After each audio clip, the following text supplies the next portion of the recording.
Police ಠಾಣಾ ವ್ಯಾಪ್ತಿಯ ಜ್ಯೋತಿಗೌಡನ ಪುರದಲ್ಲಿ ಇವತ್ತು ಬೆಳಿಗ್ಗೆ 6 ಗಂಟೆ ಸುಮಾರಿಗೆ ಮಾಹಿತಿ ಗೊತ್ತಾಯಿತು.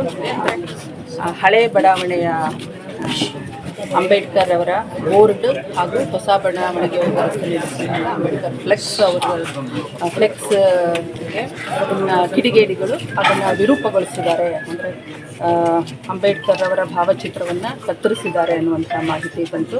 ತಕ್ಷಣ ನಮ್ಮ ಪೊಲೀಸ್ ಇನ್ಸ್ಪೆಕ್ಟರ್ ಅವರು ಸ್ಥಳಕ್ಕೆ ಆಗಮಿಸಿಟ್ಟು ಪರಿಶೀಲನೆ ನಡೆಸಿದ್ದಾರೆ. ಇಮಿಡಿಯೇಟಾಗಿ ನಾನು ಕೂಡ ಸ್ಥಳಕ್ಕೆ ಬಂದು ನಮ್ಮ ಅಧಿಕಾರಿಗಳೆಲ್ಲರೂ ಬಂದು ಪರಿಶೀಲನೆ ನಡೆಸಿದ್ವಿ. ಈಗ ಗ್ರಾಮಸ್ಥರಿಂದ ದೂರನ್ನು ಸ್ವೀಕರಿಸಿ ಕಂಪ್ಲೇಂಟ್ ರಿಜಿಸ್ಟರ್ ಮಾಡಿದ್ದೀವಿ. ಸ್ಥಳವನ್ನು ಪರಿಶೀಲನೆ ಮಾಡಲಿಕ್ಕೆ ಡಾಗ್ ಸ್ಕ್ವಾಡ್ ಬಂದಿದೆ, ಫಿಂಗರ್ ಪ್ರಿಂಟ್ನವರು ಬಂದಿದ್ದಾರೆ, ಸೋಪೋ ಟೀಮ್ ಕೂಡ ಕರೆಸ್ಕೊಂಡಿದ್ದೀವಿ.